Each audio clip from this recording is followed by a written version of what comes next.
amis, eh bien bonsoir dans cette première émission de la saison 5 d'On s'y retrouve. Wow, ça y est, vous 5. êtes les invités. Ouais, c'est 5, c'est ça. Hein. Vous me confirmez 5 hein? Ah bah, non, on te confirme. Ouais, si, de même part, c'est ça. Si, j'ai demandé à ma chère Juju qui est derrière les caméras, là, elle m'a dit c'est saison 5. Donc saison 5, ça va très très vite. En plus, on est passé à un rythme bimensuel. J'espère que ça vous satisfait, ça nous permet vraiment de voir l'avenir d'On s'y retrouve de manière plus sereine également. Parce que justement, ça équilibre le rythme qui était assez intense, je dois le dire. Mais voilà, une émission avec vous, ma chère Joy. Tu vas bien, Joy? Ça va, merci. Bon, tu es belle, Claude. Tu es belle, Claude? Oui, mon cerveau. Là, il commence bien, là. Oui, bon, alors, mais la prise. Hein. la ponctuation au bon endroit. Mon cerveau a géré deux choses en même temps. Un compliment et en même temps la présentation de Claude. Tu es bien. belle. Claude, tu vas bien. Je vais bien. Ouais, à l'aller. Bien, merci beaucoup. Tu es en forme. En forme de quoi? Mais ça, c'est autre chose. Tes vacances furent bonnes? Je ne sais pas. Ah, et oui, parce qu'on enregistre on est en plein juin, donc on ne sait pas encore. Mais tu vas aller où? Alors, pas à la fois. Aucune idée, à la fin. Ah, toi non plus, tu n'as toujours pas organisé? Non. Tu sais, toi? Oh, mais non, toi, t'es nous, déjà on est parti. parti en avril parce que voilà, c'était moins cher, mais du coup, on était sous la pluie. Ah ouais, elle est allée dans le sud que de la pluie. Et toi, tu vas où? C'est vrai? Moi, je vais un peu voir mes enfants, mes petits-enfants, Ouais. et puis en Normandie. Ah, bien. Moi, j'anticipe, j'ai pas encore organisé, mais normalement, je vais tout faire pour aller en Bretagne de nouveau. Moi, c'est ma Tu vas deuxième chaque fois. C'est ton truc, là. Moi, je là. pourrais habiter là-bas. Vraiment, j'aime trop la Bretagne. Moi, c'est le Tessin, tu vois. Le Tessin? Ah ouais, le Tessin. Ouais. Lac majeur. Ouais. Ah. Bon, là, ça demande un peu de finance. Un peu de budget. Mais ça dépend. Quand tu peux t'organiser bien, je te donne les conseils. Si tu passes de l'autre côté. Hein. L'Italie, ouais. Ouais, oui, c'est je beau, connais. c'est super. C'est beaucoup moins Tu cher. fais un peu Milan, ensuite tu vas dormir dans le Il faut rester à Tu fais Lugano. Stresa, ouais. tu fais Non, Calais. c'est beau. C'est de très Côme. très beau. C'est vrai que c'est très très très très beau. Bon, bref. C'est magnifique même. Ouais. Je suis ravi d'être avec vous pour cette rentrée parce que l'année dernière, on a vécu plein de belles choses dans les émissions On s'y retrouve, très édifiantes. On a eu des témoignages forts. Je pense notamment à la ministre Georgina Dufoy. On a eu pas mal d'émissions sans invités extrêmement intéressantes aussi. Je vous encourage à la regarder si vous ne l'avez pas fait. Je le rappelle, sur plateforme audio aussi, hein, tout ce qui est Apple Music. Tu connais Apple Music, Jean-Marie? Oui. Deezer, Spotify. Oui, je leur ai dit, oui. Ouais, tu leur as dit, 10 heures, hein, tu leur as dit. Mais je vous encourage parce que là aussi, ça se développe en version audio. C'est un peu un format podcast, sauf qu'il y a le visage, il y a le physique en plus, donc on essaye de se faire bien, on essaye. Hein. Donc, je parlais pour moi, Joy, pas pour toi. Mais voilà, on est très contents et je me suis dit, pour commencer l'année, on arrive, c'est les vacances, le stress du travail qui peut reprendre, on recommence sur les chapeaux de roue, etc. début septembre. Mais on va traiter un sujet simple, mais en même temps qui fait toujours du bien. Comment lâcher prise? Le lâcher prise, qu'est-ce que c'est? Comment on fait pour lâcher prise? Donc on va tout vous dire. Comment nous on le fait? Comment Joy elle lâche prise au quotidien? C'est une femme du lâcher prise toujours. Donc Ah ouais, tu trouves? non, mais justement. Elle l'a cru. Pourtant, ça se sentait dans mon intonation quand même. On sentait un Ça me peu faisait d'étonnement. plaisir, tu vois, mais bon, retour de bâton. Mais on va apprendre là-dedans. Alors Jean-Marie, je vais te demander, vous connaissez, il n'y a pas d'invité, donc chacun, je vous ai donné une réflexion, un sujet de réflexion. Santé, c'était très silencieux. Merci. Mais chacun aura une partie et ensuite on va réfléchir ensemble sur cette partie. Jean-Marie, déjà, qu'est-ce que le lâcher prise et pourquoi est-ce important de lâcher prise? Bon, alors lâcher prise, je me disais à quoi ça me fait penser. D'abord, j'avais l'image de quelqu'un qui fait de l'alpinisme. Hein, et évidemment, il y a des moments où il ne faut pas qu'il lâche prise. Il y a des moments où il ne faut pas lâcher. Des moments, c'est pas bon. Donc, je commence par le contraire, quoi. Mais je trouve que l'expression lâcher prise, il faudra évidemment bien définir quand, quoi, comment, parce que par ailleurs, on peut aussi faire des émissions sur traiter sur comment persévérer et ne pas lâcher prise. Bien sûr. Donc, c'est pour ça que je te laisse. Sans vouloir te contrarier. Ah ben non. Mais des moments, on s'est appelé hier pour ça, donc je te laisse l'expliciter. Des moments où il faut lâcher prise, pas lâcher prise, quand, quoi, comment, etc. Mais alors moi, vous me connaissez, j'essaye. Je me dis, tiens, est-ce qu'il y a quelque chose dans la Bible qui se rappelle? Et Jésus dit, par exemple, je trouvais que Jésus dit, à chaque jour suffit sa peine. Hein. Donc, voilà, les soucis de demain, après-demain, etc. Jésus dit, alors ce qui ne veut pas dire qu'il condamne le fait de réfléchir, de prévoir, d'anticiper, de faire de la programmation, etc. Hein, c'est pas ça, mais en tout cas le souci, Jésus dit non, le souci, laisse tomber. Chaque jour suffit sa peine. Demain pourvoira à lui-même. Et puis un psaume que j'aime bien, le psaume 127, et juste le début. J'aurais dû préparer la page. La voici, on n'est pas loin. 127 de Salomon. Il dit si l'Éternel ne bâtit la maison, ceux qui la bâtissent travaillent en vain. Si l'Éternel ne garde la ville, celui qui la garde veille en vain. En vain, vous vous levez de bon matin, vous vous couchez tard, et vous mangez le pain des douleurs. Dieu en donne autant à ses bien-aimés pendant leur sommeil. Voilà, donc c'est un petit peu l'idée de gens qui qui lâchent pas prise, qui se donnent à fond, et du coup ils s'imposent des horaires de travail surhumains, ils se lèvent très tôt, ils se couchent tard, ils se donnent même plus le temps de manger, etc. Et Dieu dit mais c'est pas raisonnable. C'est pas raisonnable. Dieu est capable de bénir quelqu'un qui compte sur lui comme ça. Donc peut-être cette personne-là ici aurait mieux fait de lâcher prise, se recentrer sur ce que Dieu dit. Donc oui, je crois qu'il y a un temps où il y a des situations où il faut persévérer, mais la frontière entre la persévérance et l'entêtement est des fois difficile à voir. Persévérer, c'est bien, s'entêter, c'est mal, mais persévérer, c'est quand ça mérite de tenir, et s'entêter, c'est quand il fallait pas, quoi. Donc trouver avec sagesse, être capable de discerner quand il faut s'en remettre, comme on dit, s'en remettre à la volonté de Dieu, sans tomber dans la passivité. Parce que vous avez des gens qui persévèrent jamais, qui font jamais aucun effort, et puis qui vous disent « Oh, mais moi, je laisse Dieu tout diriger. » En fait, ils sont juste paresseux, et puis ils font rien, et ils prétendent qu'ils laissent Dieu. Donc ça, c'est de la passivité. Ça n'a pas de sens. Que Dieu soit souverain, c'est sûr, mais nos efforts restent vrais. Donc, juste pour finir vite avec cette petite intro, j'aime bien rappeler qu'à mon avis, il y a deux sortes de foi. Il y a la foi active et la foi passive. Passive dans le bon sens du terme, c'est-à-dire qu'il y a la foi active dans le sens de la foi qui fait des choses, hein, comme dans Hébreux 11, il y a ceux qui ont fait des choses, ils ont été vaillants à la guerre, ils ont conquis des royaumes. Voilà, c'est la foi qui leur a fait faire tout ça. Et puis il y a des gens qui ont été des héros de la foi dans une foi passive, parce que leur foi consistait à tenir bon, à faire le gros dos sous l'orage. Et donc ceux-là ont subi. Il y a le mot dans Hébreux 11, plus 5, 7, il y a le mot subi, ils ont subi les moqueries, le fouet, etc. Et ils ont abdiqué de pouvoir faire quelque chose. Ils s'en sont remis à Dieu, ils ont attendu. Et enfin, le dernier passage, j'ai trouvé sur ça, c'est dans Corinthiens, quand Paul parle de sa propre expérience. Et il est passé par un temps extrêmement terrible en Asie, et il le relate, il dit, aux Corinthiens, il le dit, nous ne voulons pas en effet vous laisser ignorer, frères, qu'au sujet de l'affliction qui nous est survenue en Asie, que nous avons été excessivement accablés au-delà de nos forces. Et il dit, de telle sorte que nous avons désespéré même de conserver la vie, et nous avons regardé comme certain notre arrêt de mort, afin de ne pas placer notre confiance en Dieu, mais de la placer en Dieu qui ressuscite les morts. Et c'est lui qui nous a délivrés. Donc ce jour-là, ils ont lâché prise. Ils ont dit, écoute, dans la situation où on est, raisonnablement, on va mourir. On est mort. Voilà.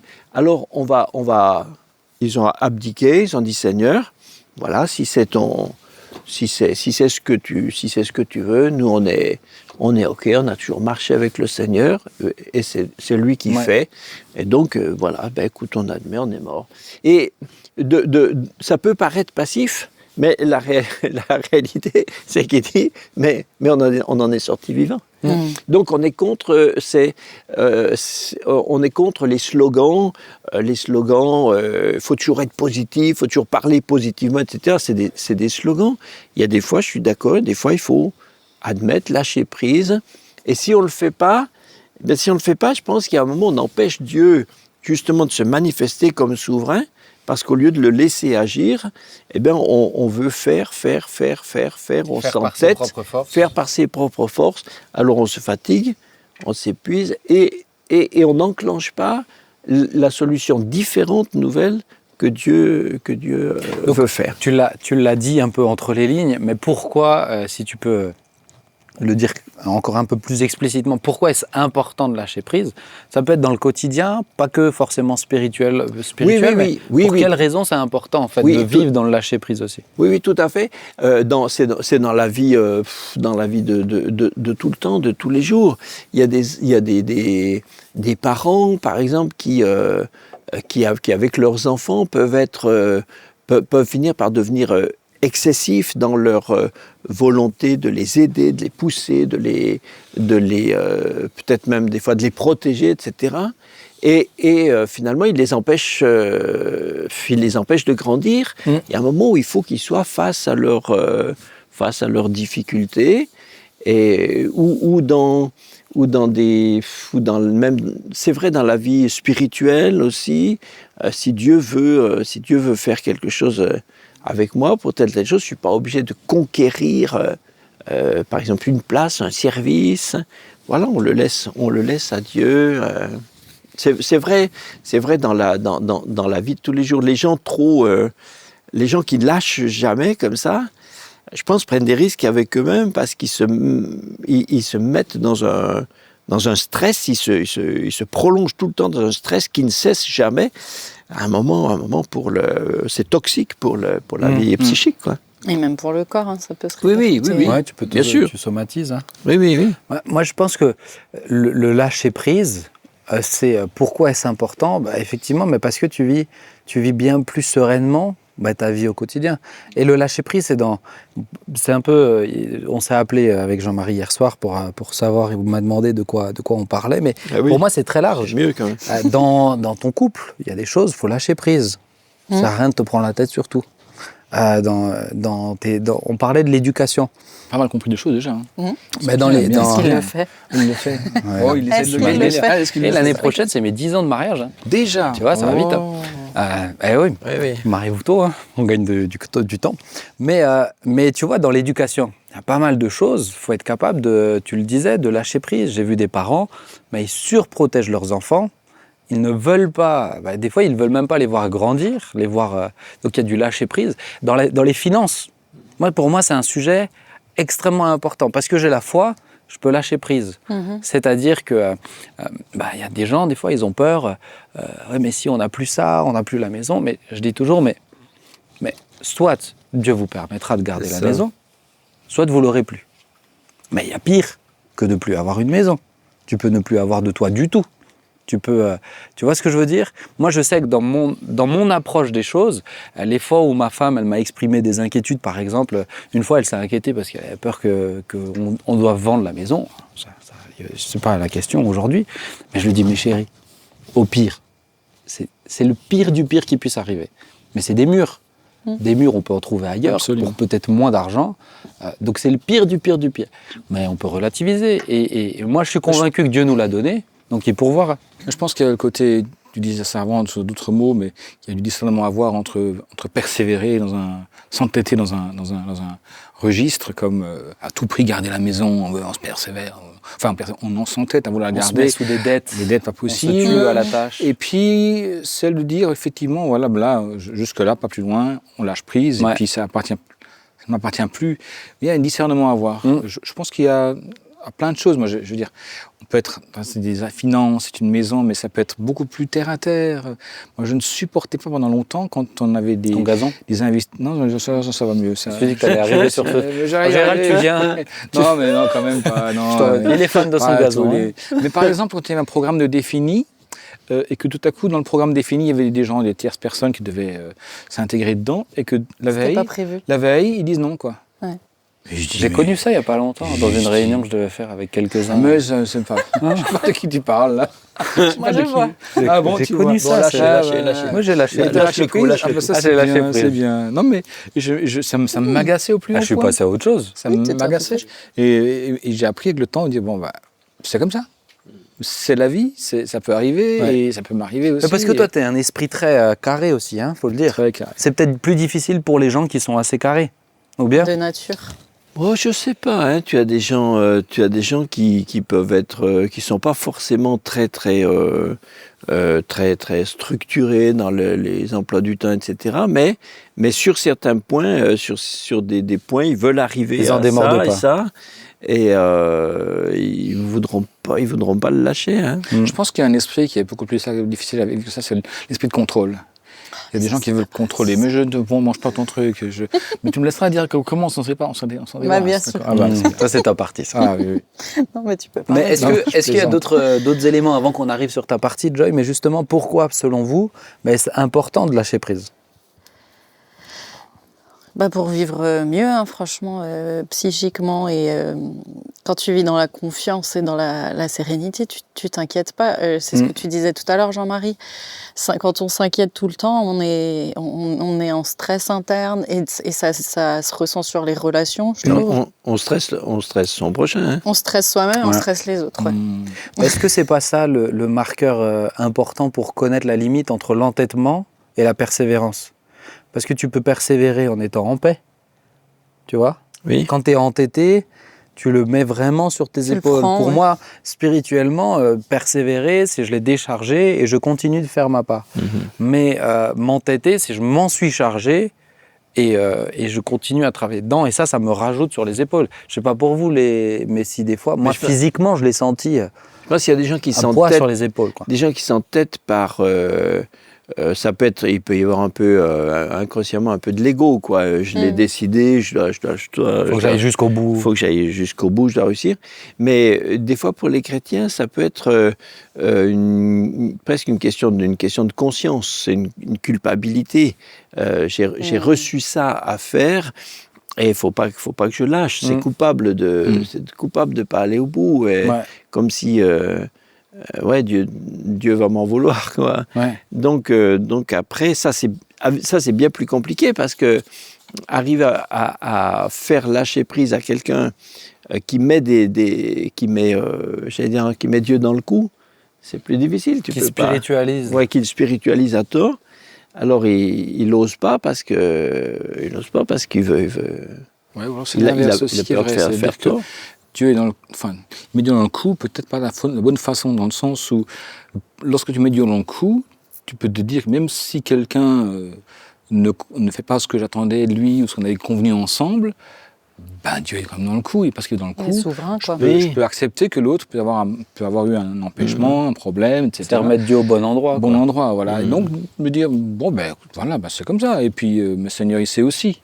Cette fameuse phrase, le Seigneur sait aussi. Et parce qu'il sait, je peux être relax et me dire, il y a peut-être une autre solution qui va arriver. Ouais. Alors, moi, j'aimerais qu'on parle sans être dans l'excessif. Moi, j'aimerais qu'on parle de témoignages un petit peu concrets. Ces derniers temps, je dois dire, je suis plutôt content. Parce que j'ai remarqué que j'ai progressé dans un domaine. Du lâcher-prise. C'est, je vous l'avais raconté, quand j'ai eu un train, j'étais dans un train, j'avais 5 heures, j'en avais 6 heures. 6 heures de voyage et j'ai eu 5 heures de retard.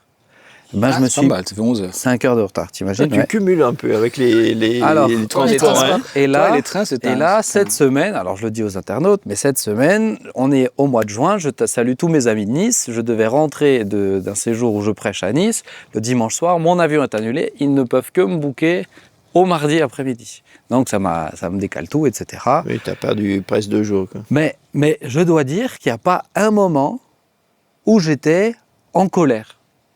Au point où là, par exemple, à Nice, il y a une dame, une Roumaine, avec qui j'avais sympathisé un peu. Elle me dit alors, votre avion, elle me parle en anglais, votre avion, il est annulé ou pas? Je dis ouais, il est annulé. Elle me dit vous êtes super content pour quelqu'un qui a. Je dis mais qu'est-ce que vous voulez que je fasse de plus? Tu pourrais aller à la plage du coup. Non, j'ai travaillé là. Ah si, j'ai fait 40 minutes là-bas. Mais j'en ai profité pour travailler là-bas. Et dans le train, je me suis pas. Là, j'ai lâché prise. Parce que pour moi, la réflexion, c'était qu'est-ce que tu veux faire de plus? Est-ce que tu es conducteur de train? Tu peux rien faire. Oui. Est-ce que tu pilotes un avion? Tu peux rien faire. Donc autant le relativiser et puis utiliser cette énergie non pas pour t'énerver, mais pour travailler. J'ai pu avancer sur plein de sujets autrement.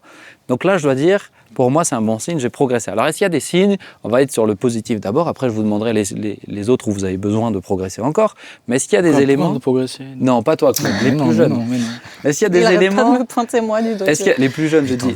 Est-ce qu'il y a des Moi, j'ai éléments aussi un témoignage Vous de avez lâcher progressé. prise. Ah Ouais. Mais s'il parle de positif Si, sur je pense. Parce que j'étais un peu comme ça quand il y avait un programme de fixer, notamment en famille.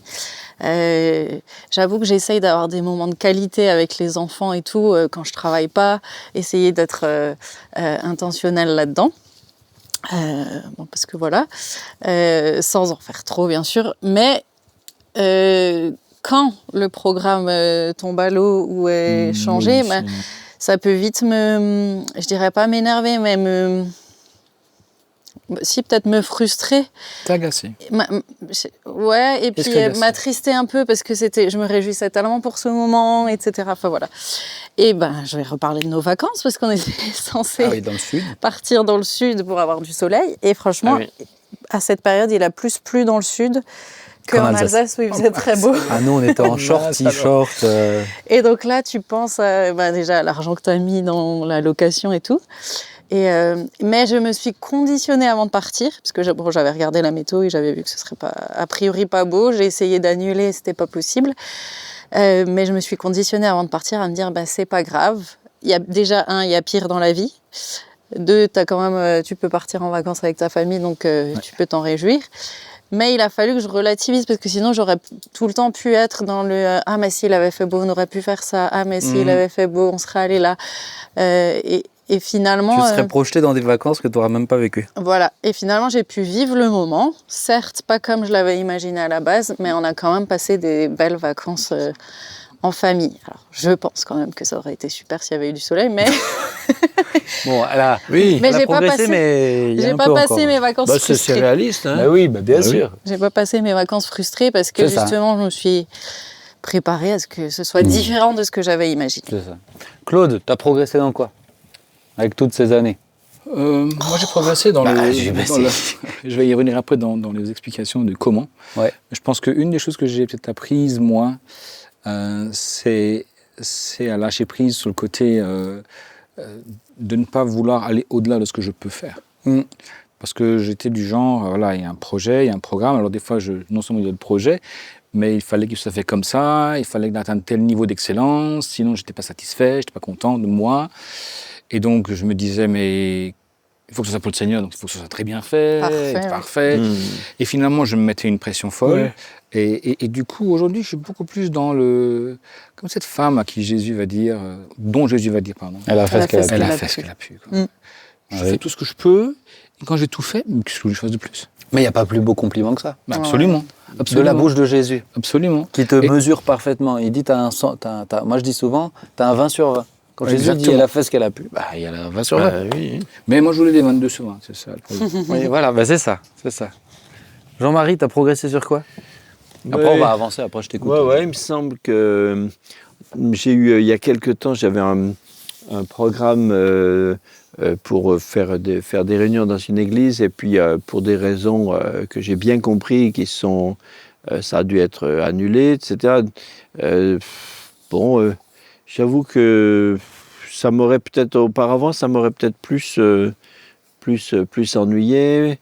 Et puis finalement, je me suis dit, écoute, il y a sûrement une raison. Et après coup, j'ai remarqué que c'était quand même, c'était mieux. Finalement, c'était mieux comme ça. Mais voilà, je l'ai tu sais quoi, moi je trouve que sur ça, effectivement, tu as progressé. C'est vrai? Ouais.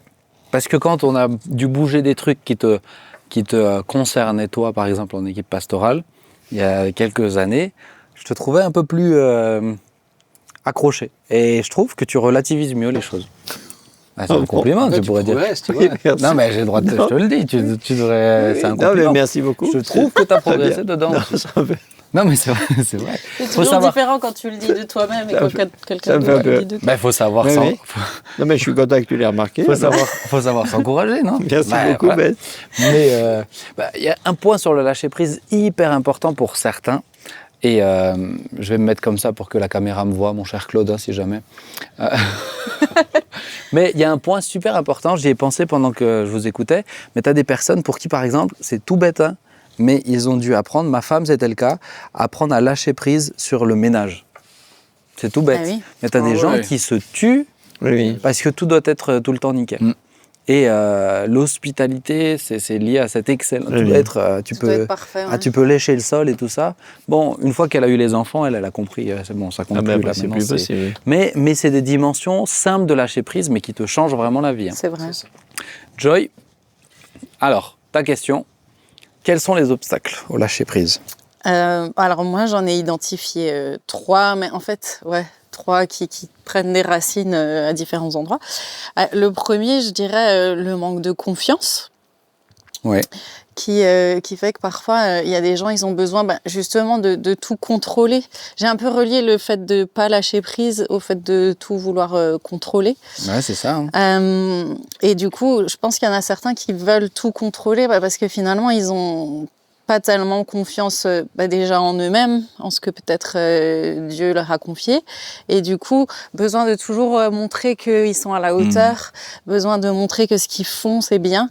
Et ils sont plus dans la notion de résultat que dans la notion de finalement, c'est ce que je suis qui compte, ce que Dieu a fait de moi et j'avance avec ça sur le chemin qu'il a tracé pour moi. Donc cette notion de... Ouais, un peu perfectionnisme, pas vouloir décevoir les autres. Il y a le regard des autres qui compte quand même beaucoup. Et du coup, on Qui est se lié met... à la confiance. hein. Voilà, on se met une pression. On se met une pression parce que juste, on n'est pas satisfait de ce qu'on est soi-même. Et alors, on veut toujours réussir au mieux. Et dans la définition que j'avais trouvée justement du lâcher-prise, c'est le fait de se détacher des résultats. Et tu vois, les gens qui manquent de confiance en eux, c'est souvent par le résultat qu'ils vont prouver que finalement, ils sont capables. Et donc, j'ai mis le manque de confiance en soi, mais aussi le manque de confiance en l'autre, parfois. Parce que finalement, tout vouloir contrôler, c'est se dire que peut-être l'autre saura pas assez bien faire, etc. Donc, toujours cette notion de confiance. Et puis, à quelque part, la notion de confiance en Dieu. Ouais. Alors, je dis pas que tous ceux qui sont dans le contrôle n'ont pas du tout confiance en Dieu, mais je pense plus on avance dans la foi et plus on lâche prise parce qu'on a su expérimenter que Dieu est vraiment là, On le connaît, quoi. voilà, qu'il est vraiment souverain et qu'on n'a pas besoin de s'inquiéter, Ouais. pas besoin de chercher à faire tout par nos propres forces, quoi. C'est un peu ce que tu disais avant. Finalement, il est dans l'équation. Donc, si les choses sont C'est bien chamboulées, dit, ça. eh ben c'est pas grave, il est souverain, donc il gère le... Donc voilà, il y avait cette notion de confiance en soi, et je pense que... Mais, alors, pardon, mais juste sur la question de confiance, tu vois, je pense que beaucoup de gens, et sur nous, en tout cas, les pasteurs, on le vit tout le temps, moi, j'ai appris, je pense vous aussi, à lâcher prise par rapport aux problèmes qu'on accompagne. C'est-à-dire qu'on n'est pas les sauveurs des gens. Oui, oui. Moi, je suis face à par exemple, des suicidaires. Je ne veux pas me mettre le poids de leurs problèmes et de leurs souffrances, de leurs difficultés sur mon épaule à moi. Notre rôle, c'est de le mettre sur Jésus. Sur ce Jésus. Et c'est la même chose pour des parents qui souffrent eux-mêmes, qui lâchent pas prise sur la souffrance et les difficultés des enfants. Relativiser là, c'est dire, bon, moi je suis pas le sauveur, je reconnais humblement qui je suis, et donc je peux le confier à Dieu. Ouais. Et je pense que pour des parents, c'est souvent ça aussi le problème. Ouais. C'est qu'ils veulent être à un moment donné, et je comprends, mais le sauveur de l'enfant qui a ses propres problèmes, des fois c'est des enfants adultes, hein, ils font leur vie, etc. Et ils doivent se décharger C'est ça. sur Dieu à ce moment-là. Mais je pense que finalement, dans toute cette notion de confiance, il y a le fait de se dire, finalement, avoir confiance, que ce soit en l'autre ou même en Dieu, c'est se livrer. Et ça fait peur, en fait. Le fait de lâcher prise, ça fait peur. Et je pense que la peur, c'est aussi sous-jacent, finalement, à toutes ces notions de besoin de contrôle, en fait. Je veux contrôler parce que j'ai peur que ça marche pas bien. J'ai peur, comme dit, d'échouer, en fait, la peur de l'échec, etc. Parce que souvent, on relie notre identité à nos résultats. Ouais. Donc, si j'échoue, c'est pas juste un projet qui a échoué, c'est pas juste C'est moi. une ambition, mais c'est moi, ma personne. Et du coup, je pense que c'est toutes ces craintes-là qui amènent un manque de confiance, qui nous amènent à chercher à contrôler. C'est un saut dans le vide, quoi. Ah bah oui, se livrer, c'est... Et du coup, faut... C'est Alain Auderset, vous voyez cette image, il avait fait dans une BD. Quelqu'un qui est accroché à une falaise et dit « Dieu aide-moi » et tu entends juste une voix qui dit « lâche ». Et ça va ou quoi Et quand il lâche, il se rend compte qu'en fait, en dessous, il y avait des nuages, il voit pas, mais juste en dessous, il y avait la main de Dieu. Comme quoi, dans l'escalade, des fois, il faut lâcher. Oui, c'est ce que j'allais dire. Oui. En fait, quand tu parlais de l'image des prises, parfois il faut pas lâcher prise, mais quand tu sais qui t'assure, Oui. tu peux plus ou moins lâcher prise selon qui est en bas. Et quand tu sais que c'est Dieu, quand tu apprends, comme on disait, à connaître Dieu, quand cette confiance en lui et cette connaissance de lui grandit, plus facilement on relâche prise. Ok, confiance. Donc le manque de confiance, j'avais noté aussi du coup le besoin de contrôle, mais qui est relié pas mal à la peur, ce besoin de maîtriser les choses. Je lisais un petit peu tout à l'heure que les gens qui ont ce besoin de contrôle, souvent n'aiment pas sortir des habitudes qu'ils ont mis en place parce qu'elles sécurisent. Donc on revient un peu à cette notion de peur. Et le besoin de contrôle, finalement, c'est pas juste le besoin de contrôle des événements, mais le besoin de contrôle des autres. Et c'est là que ça devient un petit peu problématique, quoi. Ce qu'on disait, finalement, on se stresse soi-même, mais on stresse notre entourage, et là, ça peut devenir vraiment nuisible. Donc, le besoin de contrôle. Et je m'étais noté aussi, finalement, l'orgueil. Je me suis noté. Parce que c'est bien. Dit, si tu le dis pas, je vais le dire. L'orgueil, parce que si je lâche pas prise, c'est que je pense pouvoir tout faire, savoir tout faire. C'est pas que lié à des problèmes internes. Ouais, c'est ça. Enfin, si, c'est aussi un problème interne. Non, mais manque de confiance, besoin de contrôle, c'est un peu, pauvre de moi, je subis mon manque de lâcher prise. L'orgueil, c'est l'inverse, quoi. Parce que lâcher prise, c'est laisser de la place aux autres. Et c'est se dire, finalement, un autre va pouvoir apporter quelque chose de mieux que moi-même. Ou différent. Ou de différent, et amener à construire les choses. Mais ça veut dire mettre son ego un petit peu de côté. Mais même par rapport à Dieu. Ah bah oui. Il y a des gens, c'est pas que le manque de... C'est l'orgueil, en fait, le vrai problème. C'est que tu es orgueilleux, tu crois que tu sais mieux que Dieu. Ouais. Donc voilà, ça, c'est les trois... Oui. Je le retrouve. Ce que tu dis là, moi, je le retrouve. Je suis complètement d'accord. Je le retrouve chez les gens dans certains entretiens ou même chez moi, au-delà des gens. Mais je le retrouve de dire, des fois, l'orgueil, c'est ma racine qui m'empêche de faire plus confiance à Dieu avant quoi que ce soit d'autre, en fait. Sur le premier, le manque de confiance. Moi, je mettrais bien le mot, ça revient à la même chose, mais c'est juste pour l'exprimer avec un autre mot. Je pense que c'est la peur, quoi. Ouais, c'est ça. Ouais. Je pense qu'il y a beaucoup de peur. Mais si je le fais pas, tu vois, des parents, par exemple, des parents adultes, des parents qui ont des enfants adultes et qui sont très inquiets pour leur conversion, mais qui n'arrivent pas à lâcher. Donc chaque fois qu'ils voient leurs enfants, à chaque fois, ils vont de nouveau leur refaire un speech sur la conversion, de nouveau leur ramener le plan du salut, etc. Jusqu'à ce que ça fait effet inverse. Les autres, ils en peuvent plus. Ah, ça fait effet alors, mais c'est la peur, peur. Oui, mais alors si on dit oui, mais si je le dis pas, qui va le dire? Et si voilà donc c'est en boucle. Et alors les autres en face, ils sont encore de moins en moins réceptifs. Alors tu vois, un jour, moi je me rappelle très très peu des paroles de connaissance que j'ai eues, mais celle-ci, je l'ai jamais oubliée, ça m'a marqué. J'étais dans une église et Dieu parle à une maman qui est venue me voir après. Dieu lui disait, pourquoi parles-tu plus à ton fils de moi que tu ne me parles de lui? Ah oui. Et Dieu lui disait, à partir de maintenant, je veux que tu me laisses faire et que tu me parles de lui. Il s'est converti. En tout cas, la maman, je n'ai pas vu la suite, mais la maman est venue me voir en disant mais c'est ça en fait. Elle était en larmes, elle était bouleversée. Et cette parole-là, je l'ai jamais oubliée parce que maintenant je la donne tout le temps en conseil aux gens. C'est tout bête, hein. Mais tu es en train de démontrer que tu fais plus confiance à tes paroles qu'au fait que Dieu puisse répondre à ta prière. Ou une dame. Encore une fois. Pardon, vas-y. Oui, je pensais à un autre exemple, un peu dans le même style. On parle des fois dans des couples des histoires de jalousie. Ça veut aller dans un sens ou dans un autre, mais un mari ou une femme qui est jaloux, qui est qui a peur. Donc, on parle de jalousie ici, je veux dire de jalousie excessive. Je ne parle pas de jalousie fondée sur un problème, mais de jalousie simplement par état d'esprit, quoi. Hein. Et quand on leur dit de lâcher prise, ils disent mais si je lâche prise, si je vérifie plus, si je contrôle plus, tout peut arriver. Et alors on se cache derrière des oui, mais c'est quand même la sagesse, c'est aussi de la prudence, et la prudence c'est aussi être attentif, et donc des notions qui en elles-mêmes sont pas fausses, mais et ça, c'est de leur dire mais écoute, laisse-la au Seigneur. Ou alors moi j'ai confiance. Accepter de plus avoir peur, quoi. C'est ça. Ou alors ou de plus être conduit par la peur. Moi j'ai confiance en lui, mais c'est dans les filles, c'est dans les autres que j'ai pas confiance. Oui, c'est ça. J'ai confiance, mais je vérifie tout. Mais c'est que t'as pas confiance.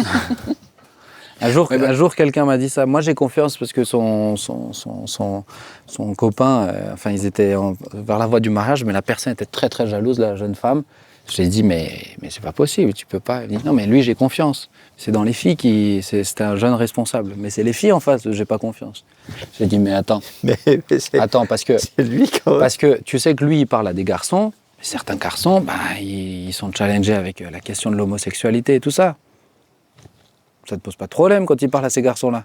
Il dit, non, donc tu vois bien que c'est chez lui. T'as pas confiance en lui. Oui. Donc depuis, elle n'a plus posé de soucis à ce moment-là. Ça l'a aidé à cheminer. Mais je pense qu'effectivement, ce que tu dis, c'est... La peur, moi je crois que c'est la peur. C'est la peur. Quand tu as peur de quelque chose, tu lâches pas, tu t'accroches. Mais c'est vrai aussi par rapport aux parents et l'avenir de leurs enfants, les professionnels, les études, le niveau d'études, c'est des inquiétudes. Et tout le problème, c'est le discernement entre l'inquiétude et la préoccupation. Je m'entends, quand j'étais jeune chrétien, on m'avait dit « aie confiance, ne t'inquiète de rien ». Et je me rappelle, j'étais en terminale et je venais de me convertir, donc en tout cas en passe de lettres. Je n'étais pas encore converti vraiment. Bref, et on m'avait dit « écoute, ça, une réunion de prière, tu viens avec nous ». Et moi, le lendemain, j'avais un contrôle de physique. Et puis je savais que je n'étais pas prêt. Mais on m'a dit, mais tu verras, le Seigneur pourvoira, tu verras. Donc je suis allé à la réunion de prière et le lendemain je me suis rétamé. Alors rétamé, joli chez joli, quoi. J'ai eu une pas bonne note, pour ne pas dire autre chose. Donc du coup je me suis dit, bon là il y a un truc qui ne matche pas. Déséquilibré. Oui. Mais par contre, je me rappelle, quand j'étais devant le bac, j'avais tout révisé, mes matières principales et tout. Et histoire géo, c'était un paquet énorme. Et j'arrivais pas tout réviser. Donc j'ai dit, Seigneur, il paraît que quand on te prie, tu réponds. Alors maintenant... Aide-moi à tomber sur le bon sujet. Bon sujet, et je lui dis, écoute, fais que... Alors, on est peut-être puéril dans sa prière. Oui. Fais que je tombe sur des sujets que je connais, notamment ces deux-là, l'Allemagne et l'Italie, autour de la Seconde Guerre mondiale. Et alors maintenant, je vais donc à ma salle d'examination, et puis les sujets n'arrivent pas. Maintenant, écoutez ce qui s'est passé. Il y avait eu une fuite entre l'Académie de Strasbourg et de Metz. Enfin, il y a eu une fuite dans l'Académie de Metz sur le sujet. Donc, Strasbourg et Metz ont échangé leurs sujets. Parce qu'ils ont échangé leurs sujets, on a commencé plus tard. Et quand on a ouvert les dossiers, c'était l'Allemagne et l'Italie du temps de la Deuxième Guerre mondiale. Et je dis, oh non. Grâce à une fuite. J'ai dit, mais c'est pour toi la fuite. C'est toi qui avais fait la fuite. Claude. Mais quand même, je voudrais revenir sur la question de l'inquiétude. Même la triche d'autres. L'inquiétude et la préoccupation. Il y a quand même, je veux dire, dans l'anticipation, comme tu disais au début, il y a quand même une forme d'anticipation. Je veux dire, tout le monde essaie de voir pour essaie de donner à son enfant le meilleur pour qu'il puisse se débrouiller dans sa vie. Après, il y a un moment où jusqu'où vais-je m'inquiéter, entre guillemets, ou me préoccuper pour et arrêter, parce que ça bascule dans l'inquiétude maladive. Mais pour moi, l'anticipation, c'est pas de l'inquiétude encore. Absolument. Absolument, je suis d'accord avec toi. Tu peux anticiper très loin, mais c'est... Il vient un moment où, quand le gamin ne réussit pas, il n'arrive pas, toi tu le pousses, c'est ce qu'il arrive, et puis à la fin, ça peut être des... Tu vois, moi, c'est pas illégitime d'être inquiet. Alors moi, j'ai une question. Quand vous avez particulièrement, alors là, je vais la poser particulièrement, quoique Joy, ça te concerne pas mal aussi maintenant, puisque tu accompagnes des gens, mais quand vous aidez des gens dans des problématiques, vous savez que vous avez fait tout ce qui est votre possible. Moi, je dois dire qu'à partir de ce moment-là, très honnêtement, ça paraît un peu froid, et des fois, je sais que ça peut paraître un peu froid, mais moi, je sais que j'ai fait ma part, je sais que tout le reste ne dépend plus de moi, donc j'ai la distance par rapport à la situation. C'est-à-dire, je ne subis plus. C'est passé, en fait. C'est que c'est plus entre mes mains. Je l'ai confié à Dieu, j'ai fait ma part, je les ai accompagnés, etc. Maintenant, c'est plus entre mes mains. Et donc, j'ai cette distance-là. Parce que ça peut être valable. J'ai des gens, par exemple, qui sont atteints de maladies qui ne guérissent pas, où les familles sont tellement tourmentées, etc. Mais une fois qu'on a fait notre part, moi, je dois dire, est-ce que vous trouvez que c'est un peu trop froid ? C'est une question que je vous pose à titre personnel. Est-ce que vous trouvez que c'est trop froid ou est-ce qu'au contraire, vous dites, non, c'est plutôt dans ce sens-là qu'on doit tendre parce que sinon, on se fait écraser. Ou est-ce que c'est normal, est-ce que c'est normal de peu le sentir comme ça derrière ? Tu veux qu'on te rassure, quoi. Je vous pose une question. On s'y retrouve là pour ça. C'est un bon pasteur. Je pense on s'y retrouve là pour ça. Tout dépend de la façon dont tu le dis. Je leur dis pas forcément. C'est moi à l'intérieur de comment je vis les choses. Parce que dans le sens, leur dire écoutez, j'ai fait ce que j'ai pu maintenant, advienne que pourra, c'est une façon de le dire. Oui, non, mais ça, je dis pas. On peut le dire autrement, on peut dire écoutez, on a fait tout ce qu'on a pu, maintenant on se confie dans le Seigneur, quelle que soit l'issue de la situation. Et ça n'empêche pas de prendre des nouvelles. Bien sûr. Non, mais je leur dis pas. Non, mais c'est parce que ça, on a compris. Ce que je veux dire, c'est je mets ma veste, je quitte mon bureau, je l'ai laissé au bureau en fait. Oui, c'est ça. Ça, à mon avis, c'est même de la sagesse de réagir comme ça, de pouvoir laisser au bureau ce genre de problèmes et de ne pas les ramener à la maison et de faire subir à l'épouse, aux enfants une soirée désagréable parce que la tête est prise par un problème de ce type-là. Donc, après, je répète, moi, c'est dans la façon dont on le dit. Dont on accompagne, bien sûr. Dont on accompagne, dont on le dit. Parce que oui, c'est dans la progression aussi du croyant de pouvoir se dire, à un moment donné, si Dieu ne fait pas comme je veux, ou comme je l'ai imaginé, comme je me le suis représenté, il reste quand même Dieu, je reste quand même son enfant, et il fait toujours, c'est ce que disait Thibault l'autre jour dans un message, toute chose concourt au bien de ceux qui aiment Dieu, en citant dans un contexte similaire. Donc, ouais, je pense qu'il faut savoir mûrir dans la foi, c'est aussi accueillir ce genre de phrases et dire, ok, il reste Dieu. Moi, il me semble que des pasteurs ou au sens général du terme pasteur, je veux dire des gens qui conduisent les autres, qui ne lâchent pas prise avec eux, deviennent des gourous. Parce qu'à ce moment-là, on n'admet pas que les gens puissent ne pas faire, par exemple, toujours les bons choix. On sait que dans telle situation, il devrait faire ce choix. Peut-être lui-même, en face, il le sait aussi raisonnablement, mais il le fait pas. Voilà, il veut pas, il veut pas payer le prix, etc. Bon, des fois, c'est juste, il veut pas faire ce que toi tu lui as donné comme conseil. Oui, mais des fois, on sait bien qu'il devrait, tu vois, quelqu'un, je sais pas, tu suis quelqu'un qui a un problème avec l'alcool, tu sais bien qu'il devrait arrêter. Là, les choses sont tellement, mais pour différentes raisons, il lâche pas. Bon, qu'est-ce qu'on va faire ? Il y a un moment, on le remet, on le laisse à lui-même. Et il me semble, tous ceux qui suivent, qui font de la relation d'aide, qui font du travail pastoral, s'ils n'arrivent pas à sectoriser et à lâcher prise avec les gens, alors il faut plus qu'ils fassent ce travail-là parce que ça va les tuer. Ça va les tuer. Ça va les tuer. Ouais, c'est ça. Il faut pouvoir sectoriser, laisser ça à la maison. C'est comme un médecin qui rentrerait chez lui, qui garde tous les dossiers des gens ultra très en conditions très difficiles. S'il y pense, pour sa famille, c'est toxique. Il est plus abordable. Et tu vois, moi, je trouve, ça me fait penser, quand on parle comme ça me fait penser à Finet, quand il parle du salut des gens. Parce que souvent, quand on est dans le manque de lâcher prise, on cherche, bien sûr, c'est rare les gens qui ne font que parler de Jésus aux gens, mais ils prient jamais. C'est rare quand même, ils prient, ils ont envie qu'ils soient touchés. Mais ils sont toujours dans la position, le gars qui n'a pas Jésus, on le présente toujours dans une position de victime, parce que c'est mon petit, c'est mon... Et Finet disait toujours, et pour moi ça c'est du lâcher prise, c'est que tu mets les gens face à leurs responsabilités. C'est dire, attendez, quand même, la victime c'est Dieu, le coupable c'est lui. Donc quand vous priez, rappelez que vous êtes en train de présenter à la victime un coupable. Ça change. Moi, ça a changé ma manière de prier pour ceux qui sont perdus. C'est à partir de ce moment-là, j'ai prié, Seigneur, ça m'est arrivé de prier, Seigneur, permets-lui qu'il vive une expérience où il ouvre les yeux sur le fait qu'il est vraiment pécheur. Permets-lui, des fois c'est Seigneur, permets-lui qu'il se tape un mur. Donc, on parle d'un coupable face à une victime. Et des fois, je trouve que, oui, on a prié, oui, on a cherché. Bon, maintenant, il est quand même libre de son choix. C'est ça. Et il reste quand même responsable de son choix. Et je pense que sinon, on s'écrase de quelque chose qui est totalement malsain, même par rapport à Dieu. Il est dur. C'est plus difficile quand c'est un fils ou une fille. Ah oui, c'est ça. Je veux dire, tu sais quand même, en tant que pasteur, ce que ça veut dire.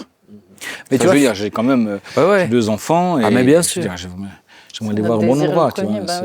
Mais Finet, justement, il le parle dans le cadre des parents. Il dit, ce sont vos enfants, mais n'oubliez pas que vous êtes d'abord les enfants de Dieu. On est d'accord. Et que la première fois que je l'ai lu, je me suis dit, c'est Finet, quoi. Hein. Il est pas... Et tu m'as rendu mon livre sur Finet. Je t'ai rendu, bien sûr. Ah bon, d'accord. Pardon, excusez-moi. On l'a prêté pour un autre projet, tu te rappelles, mais je te reparlerai. Mais à ce moment-là, on se dit, dis donc, il est dur. Mais en fait, il est profondément juste. Il reste la victime et ils sont les coupables à ce moment-là. C'est sûr. Mais il a le pouvoir de les pardonner. C'est marrant quand c'est écrit, le Saint-Esprit nous convainc de péché, de justice et de jugement. C'est d'abord de ça qu'il nous convainc. C'est ça. Et heureusement, pour une vraie c'est le départ. Ouais. On avance. Je suis désolé, C'est toi. Hein. Ouais, mais je trouvais que c'était on te suit, on veut pas te. Non, mais je trouvais que c'était un peu frustré. On veut pas te faire violence. Oh là là. Oui, sans taquin. Non, mais on t'aime bien. Claude, comment lâcher prise? Comment lâcher prise? Écoutez, quand il est l'heure, on s'en va. Hein. Oui. Façon lâcher prise aussi. C'est ça. Comment lâcher prise?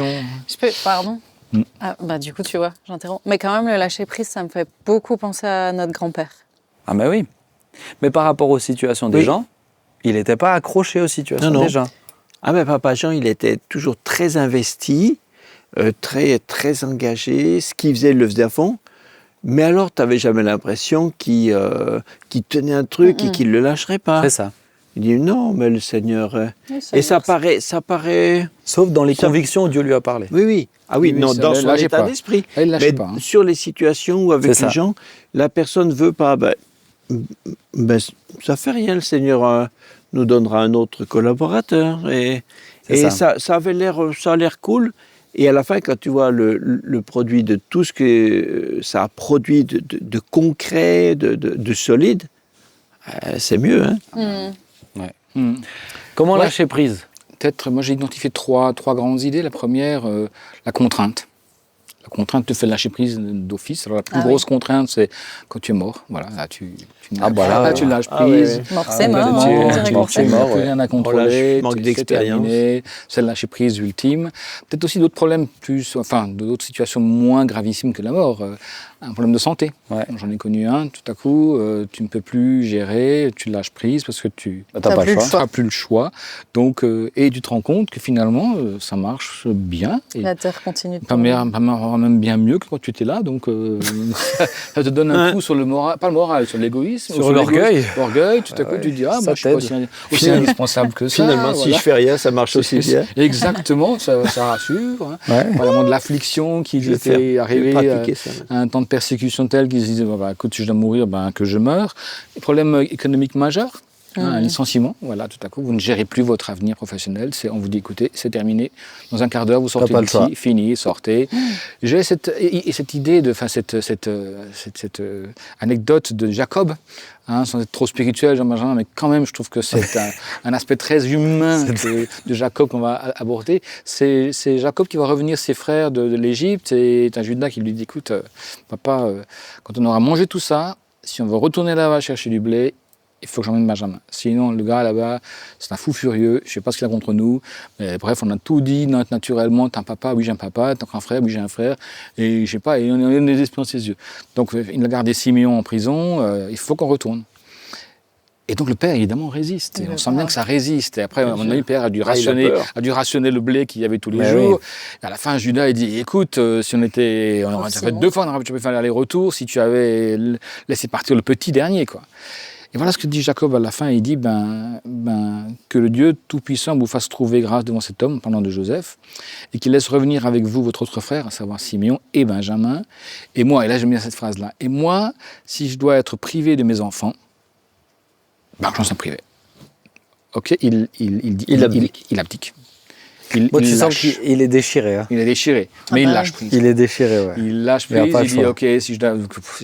écoute. Alors, ce qui est marrant dans cette histoire, c'est qu'en fait, le fait de dire ça, de faire ainsi, il accélère le processus du plan de Dieu pour sa vie, celle de Joseph, etc. C'est incroyable. C'est beau. Hein. Donc la contrainte peut être un élément. Un autre élément pour comment s'en sortir, c'est la contemplation. Alors, je ne vais pas paraître trop spirituel, mais j'ai dit ça comme un mot-clé qui va venir à la fin de mon explication. C'est reconnaître et accepter ses limites et agir en conséquence. Accepter ses limites. Je ne sais pas si vous avez vu le film Bruce Tout-Puissant. Le gars, il joue au bon Dieu, et le bon Dieu le laisse faire, et à un moment donné, moi j'aime cette séquence où il reçoit les prières, il a plein de post-it qui arrivent avec des prières qu'il faut qu'il réponde. Et il ne sait plus quoi en faire. Mais on est comme ça des fois, on est Bruce Tout-Puissant, les parents Tout-Puissants qui veulent contrôler la vie, l'avenir de leur petit, jusqu'à ce qu'ils soient lui-même à la retraite, à la limite. Waouh. Ou alors des gens qui font 2-3 projets à la fois, qui sont toujours en train de faire des projets, et qui oublient qu'ils ont un corps qui a des limites, qui a besoin de repos. Alternance, repos, travail, activité, loisirs. Alors certains ont trop de loisirs, hein, on est d'accord, mais certains autres sont dans l'autre sens. On est limité dans notre corps, dans notre histoire. On a une durée de vie limitée, on n'est pas éternel. Puis on a un environnement limité aussi. On n'est pas tous en France ou aux États-Unis, certains sont en Afrique, dans des pays beaucoup plus pauvres, ils ont des limites. On ne peut pas tout comparer. Et donc, du coup, de dire, OK... On n'a pas tous les mêmes capacités aussi. Il y a les mêmes capacités, j'allais y venir. Certains, on est tous égaux en valeur, mais sur la ligne de départ, certains ont une trottinette sans moteur électrique et d'autres une Rolls-Royce. Ceux qui dorment 3-4 heures par nuit. Voilà, c'est ça, ouais. Moi, je faisais partie de ces gens-là pendant 40 ans, jusqu'au jour où ça s'est éteint tout seul. Tu les as rattrapés. Hein. Je les ai rattrapés. Donc, j'aime être limité. Tu les as rattrapés. En termes de temps, d'énergie, de capacité, etc. Donc, ce qui veut dire peut-être que 3 choses. La première, c'est que je n'ai pas à me disperser. Pour ne pas être dans l'excès de contrôle, ne pas se disperser et dire je fais une chose bien, je le fais bien. Deuxièmement, savoir dire non. Savoir dire non à tout ce que je pourrais faire parce que j'ai les capacités pour dire oui à ce que Dieu me demande de faire. C'est de l'humilité, ça. C'est de l'humilité, etc. Tu le disais avant si bien, je ne suis le sauveur de personne. Je ne peux pas tout faire, je ne peux pas tout sauver.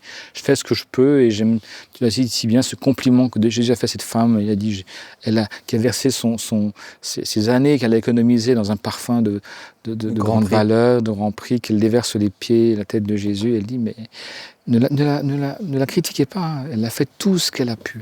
Et je pense que c'est peut-être ce que je voulais entendre quand je rentrerai au ciel. Mais moi, je le dis bon souvent. Fidèle, serviteur, tu as fait tout ce que tu as pu. Il n'y a pas mieux. C'est la plus belle phrase que tu entends dans la Bible. Bien sûr. Peut-être que moi, quand je serais arrivé, je m'aurais dit tu as fait beaucoup plus que ce que tu as pu. C'est pour ça que tu as oublié de savourer ta vie un petit peu. Dans notre bouche, je le dis, j'ai une prédication sur ça. Dans notre bouche, ça paraît un peu... c'est presque ce que tu as pu. C'est presque c'est une excuse. Il n'a pas la peine. Il n'a pas réussi, mais il pouvait pas. Dans la bouche de Dieu, c'est magnifique. Calibre. Il n'y a pas magnifique. Et donc, je pense que la contemplation, pourquoi ? Parce que c'est reconnaître qu'il est le maître du temps et des saisons, le maître des circonstances aussi, des gens qui placent ma vie, qui m'enlèvent de ma vie, etc. Donc, c'est de s'arrêter à un moment donné et se dire comment je me défais de mon attitude de contrôle, de garder la prise. Contemple. Tout ce que Dieu fait. Tu vois, pour moi, ce que tu dis, c'est Job, là. Quand tu vois Job face Job. à sa situation. Oui, oui. Bon, il commencera en disant l'Éternel a donné, l'Éternel a repris, que le nom de l'Éternel soit béni. Il commence bien. Après, tu vois qu'il réfléchit et Dieu le ramène dans la contemplation. Il dit, mais où étais-tu quand? Et à la fin, il dira, mon oreille avait entendu parler de toi, maintenant mon œil te voit. Ça m'a ramené sur, effectivement, je suis incomparable à qui tu es. Donc en tout cas, je pense que c'est ce que, en tout cas, des personnages j'ai appris à contempler. Alors, l'autre jour, j'étais chez ma mère. Mon papa, il avait des rosiers et j'aime les roses. Et donc, je dis, écoute, je peux piquer des roses pour la maison. Ah ouais, vas-y. Après, je dis, maman, tu veux aussi des roses? Je te fais un bouquet. Puis, oh non, il faut que je m'en occupe.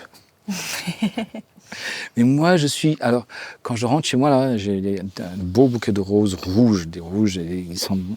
Mais quand je suis dans cette rose, je suis émerveillé. Ah ouais, c'est beau les roses. Quand c'est émerveillé devant des roses. Mais vous savez quoi, il y a des années, je n'ai même pas remarqué qu'elles étaient là. Voilà. Mais te taper le mur, ça te permet de réouvrir les yeux sur le monde. Ça ouvre les yeux. Ah ouais, vraiment. Peut-être un troisième point que je laisserai comme ça en discussion, c'est le pardon. Et ça intéresse à la fois les chrétiens et les non-chrétiens. Le pardon, en général, plutôt le non-pardon, c'est ce moment où l'offenseur tient l'offensé par les cheveux au-dessus du vide. Je ne le lâche pas. Tu m'as fait du mal, maintenant je te vais te le faire sentir. Et dans le texte de Genèse 42, quand Joseph retrouve ses frères, vous vous rappelez de ça, il dit, des espions. Et puis, et pendant 3 jours, il les met en prison. C'est le moment où il les suspend, il leur fait sentir. Je suppose qu'il a passé 3 jours dans la citerne. Ou en tout cas, on peut supposer. Je ne dis pas que c'est vrai.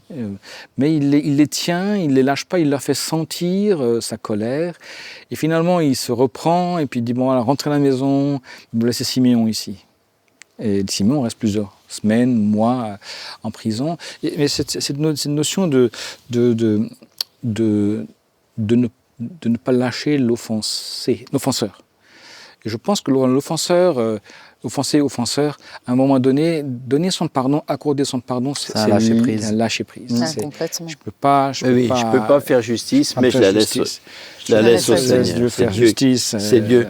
Alors, ce qui est marrant, c'est la perception des frères, qui finalement, ils reviennent une deuxième fois, là, ils se révèlent à eux, et c'est le grand, on dit, ça y est, ils ont compris, puis il leur promet le meilleur de l'Égypte, Pharaon appuie, vous aurez les meilleurs terrains, les terres les plus grasses, enfin, allez-y, venez. Le père meurt. Ils viennent tous, et le père meurt, et ils font dire à Joseph que Jacob a dû leur dire, de dire à Joseph, pardonne à tes frères. Ah ouais. Et Joseph est blessé, il pleure, il dit, mais vous n'avez pas compris, ça fait tellement d'années que ça montre que le pardon que toi tu donnes ne transforme pas la personne en face. Pas toujours. En tout cas, la perception qu'ils avaient n'était pas juste. Ils ont dû passer par ce temps, encore une fois, pour accueillir le pardon de Joseph entier et définitif et se dire, ok, on est pardonné, c'est terminé, la remise de peine est faite, il n'y aura pas de conséquences. Donc moi, je pense que le troisième point dans la façon comment lâcher prise, c'est aussi entre autres, de pardonner à ceux qui nous ont offensés. Ouais. Je peux... Lâcher l'offense, c'est vrai. Lâcher l'offense. On va arriver doucement vers la fin. J'ai juste une question après encore.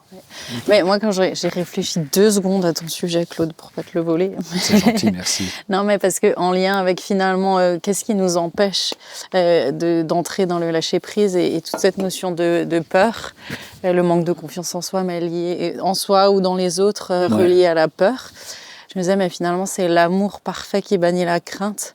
Et en ce moment, je lis 1 Jean, là, donc du coup, demeurer dans mon amour, etc. Ouais. Et je me dis, demeurer, ça veut dire rester, continuer à cultiver, à vivre l'amour de Dieu. Pour soi, ça nous aide à lâcher prise, parce que quand on est tellement convaincu de son amour, on sait que quoi qu'il arrive, que je contrôle ou que je contrôle pas, lui, il fait toute chose pour mon bien, vraiment. Et je me disais que ça, c'est peut-être aussi une piste. Cultiver cette... Et j'aime bien, juste pour finir, tu as fini. Encore une fois, j'ai une question qui va amener une discussion. Pardon. Mais je repensais au fait que Jésus lui-même, tout en étant extrêmement carré avec les candidats disciples, il leur dit clairement ce que c'est être disciple, etc. Mais après, il n'y a jamais aucune de sa part aucun effort pour les y contraindre, pour les amener, etc. Il leur dit, mais les choses clairement, puis après il les laisse. Vous suivez, vous suivez pas. Des fois, on le voit, ils passent. Les gens, ils pourraient faire quelque chose. Non, il laisse tout le monde. Même avec Pierre, il avertit Pierre, il dit ce soir tu me renieras.